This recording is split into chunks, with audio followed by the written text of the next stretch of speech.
මේ වගේ ෆොටෝ එකක් පෙන්නලා ඔයාලගෙන් කවුරු හරි ඇහුවොතින් මේ අපි ඉන්නේ කොහෙද කියලා මොකක්ද ඔයාලා කියන්නේ? සමහර විට ඔයාලා කියයි අපි ඉන්නේ පුත්තලමේ නැත්තම් පොළොන්නරුවේ එහෙම නැත්නම් තිස්ස මහරාම වගේ තැනක් කියලා. මොකද මේ වගේ කැරකෙන කොටත් අපිට පේන්න තියෙන්නේ පොඩි ඒ වගේ ගතියක්. හැබැයි ඔයාලා පිළිගන්නවද මේ අපි ඉන්නේ යුක්‍රේන් වල කියලා?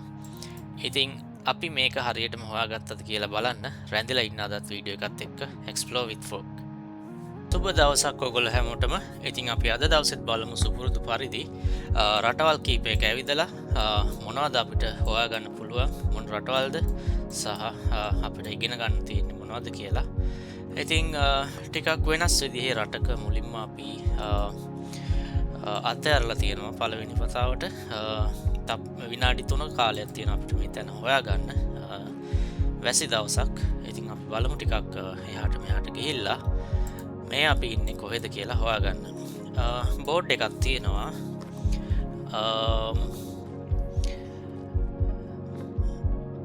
මට නම් එකෙන් හිතාගන්න බෑ හැබැයි ඇත්තටම මොනවද මේ තියෙන කෑම කියලා.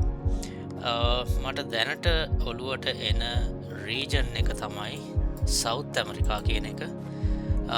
ඔයාලට ඊට වඩා වෙනස් දෙයක් හිතුණා නම් මේ ටික දැක්කම කමෙන්ට් එකක් දාන්න හැමදාමත් වගේ.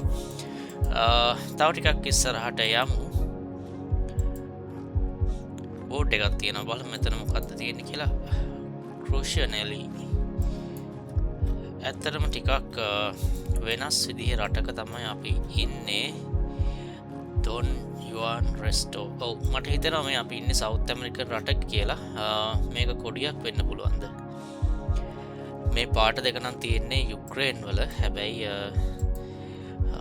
අපි දැකපු නම් පොඩක් ස්පැනිෂ් වලට බරයි. යුක්‍රේන් වල තියෙන්නේ ටිකක් රෂියන් පැත්තට බර ලැන්ග්වේජ් එකක්. ඉතින් මට හිතෙනවා මේක යුක්‍රේන් නම් වෙන්න බෑ කියලා.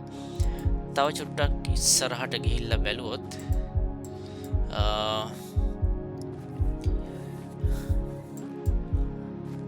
ඔව් අපිට දිගින් දිගටම හම්බෙන්නේ මෙන්න මේ වගේ නම්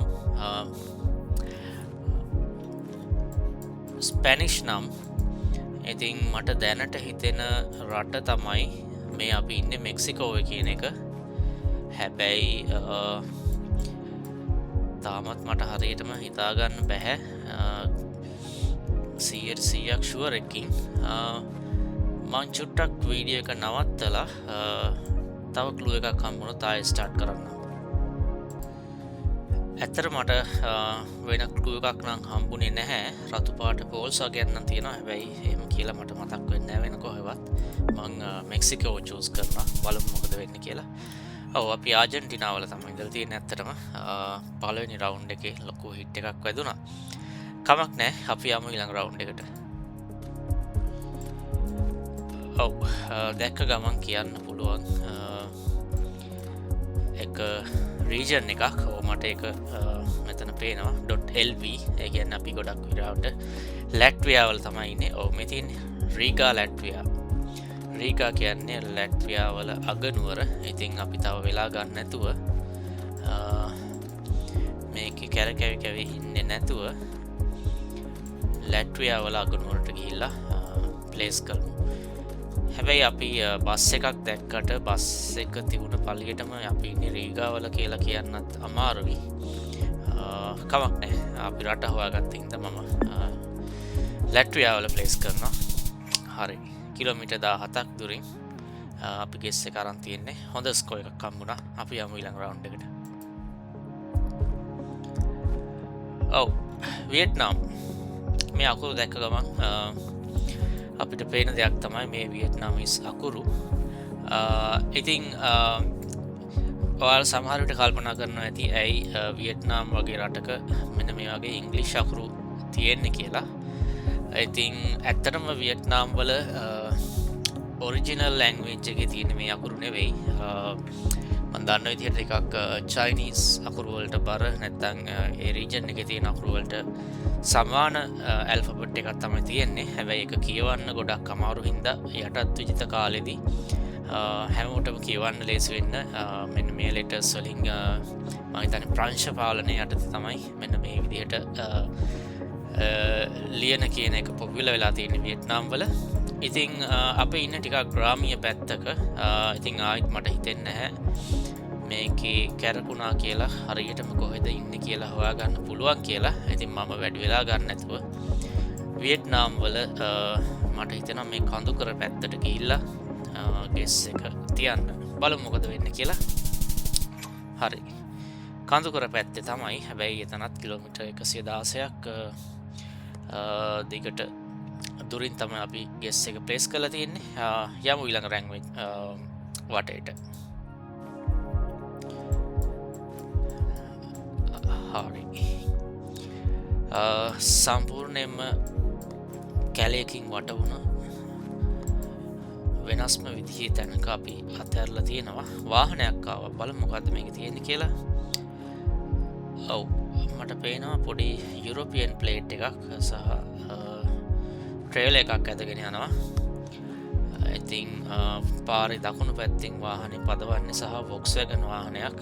ඉතින් මේ ගස් ටික මේ පයින් ගස් ටිකයි වෙද එකයි ඒ ඔක්කොම බැලුවම මට හිතෙනවා අපි ගොඩක් වෙලාවට ඉන්නේ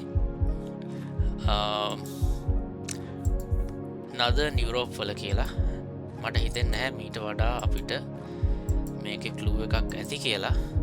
කොච්චර ගියත් මෙච්චර තමයි මට පේන විදිහට. ඉතින් ඔයාලට මොකද හිතෙන්නේ? හැබැයි මේ වැස්ස ග්ලූමි අහස දැක්කම සහ ටිකක් පටු පාර දැක්කම මට වෙලාවකට හිතෙනවා මේක අයර්ලන්ඩ් වගේ රටක්ද කියලා. උඩ හරියේ නදර්න් අයර්ලන්ඩ් වලට කිට්ටු රටක්ද කියලා. අපි ආයිත් පොඩක් ඒ වාහනේ හොයාගන්න බලමු. ඔව්, මං හිතන්නේ මේ පැත්තට යනකොට ඒ වාහනේ නැහැ. හරි, වැඩි වෙලා ගන්න නැතුව මම යනවා ස්වීඩන් වගේ රටකට. ගොඩක් වෙලාවට වැරදි ඇති රට. හැබැයි මට හිතෙනවා අපි රීජන් එක හරියට හොයාගත්ත කියලා. නදර්න් යුරෝප් කියලා. බලමු මොකද වෙන්නේ කියලා. ඔව්, ස්වීඩන් තමයි ඉඳලා තියෙන්නේ. red dirt roads, unpaved roads. ඔව්, මෙන්න මේ රීජන් එකේ තියෙනවා කියනවා unpaved red dirt roads. ඉතින් ස්වීඩන් කියන්නේ ගොඩක් ලොකු රටක්.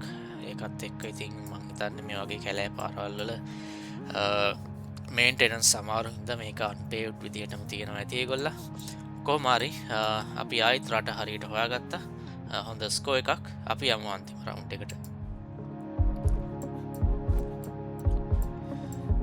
හරි, ආයිත් අපි ඩර්ට් රෝඩ් එක මතුවෙලා තියෙනවා.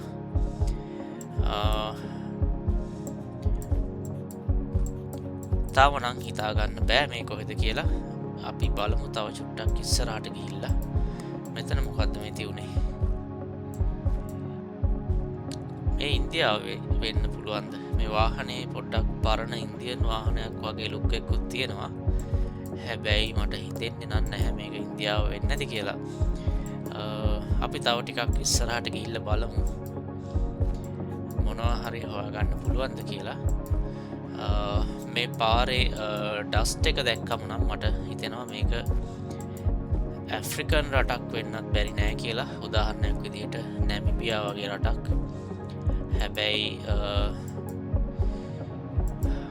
ගොඩක් අමාරු රවුන්ඩ් එකක් මේ පාර. තව චුට්ටක් ඉස්සරහට ගිහිල්ලා බැලුවොත් අපිට පේනවා මෙන්න මෙහෙම ටිකක් වෙනස් විදිහේ ලයිට් පෝල්ස් තියෙනවා කියලා.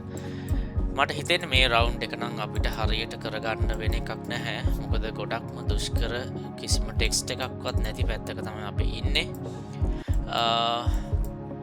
කොච්චර ගියත් මට හිතෙන්නේ ඒ වගේ තමයි අපිට තියෙන්නේ. ඔව්, මෙතන වාහනයක් යනවා. යා ඩ්‍රයිව් කරන්නේ පාරේ දකුණු පැත්තෙන් සහ මට පේන විදිහට ඇෆ්‍රිකන් පර්සන් කෙනෙක් තමයි ඉන්නේ. ඉතින් මම ඒක පදනම් කරගෙන යනවා නැමිබියා වලට. පොඩක් පොඩි ග්‍රීනරි එකක් තියෙන හින්දා නැමිබියා වල මම ග්‍රීන් ඒරියා එක ප්ලේස් කරනවා. ගොඩක් දුරට වැරදි ඇති. බලමු මොකද වෙන්නේ කියලා. ඔව්, යුක්‍රේන් වල ඒක නම් මට ඇත්තටම 100%ක්වත් එහෙම හිතුනේ නෑ මේක යුරෝප් වෙන්නේ නැති කියලා. සම්පූර්ණයෙන්ම ඩර්ට් රෝඩ් එකක් සහ වෙනස්ම විදිහේ වයිබ් එකක්. මේක යුරෝප් කියලා මට කොහොමදවත් හිතුනේ නෑ ඇත්තටම. ඉතින් අද එච්චර සක්සස්ෆුල් දවසක් නෙවෙයි මොකද රවුන්ස් දෙකකම අපි මෙන්න ඔය වගේ පොඩි ලකුණු ප්‍රමාණයක් තමයි හොයාගත්තේ. ඉතින් කමක් නැහැ හෝෆ් ඩේස් තියෙනවා. ඉතින් අපි වෙනත් දවසක ආයිත් බලමු මීට වඩා හොඳ ස්කෝර් එකක් ගන්න. ඉතින් තැන්ක් යූ වීඩියෝ එක බැලුවට සබ්ස්ක්‍රයිබ් කරලා එකතු වෙන්න කියලා ආරාධනා කරනවා. See you later.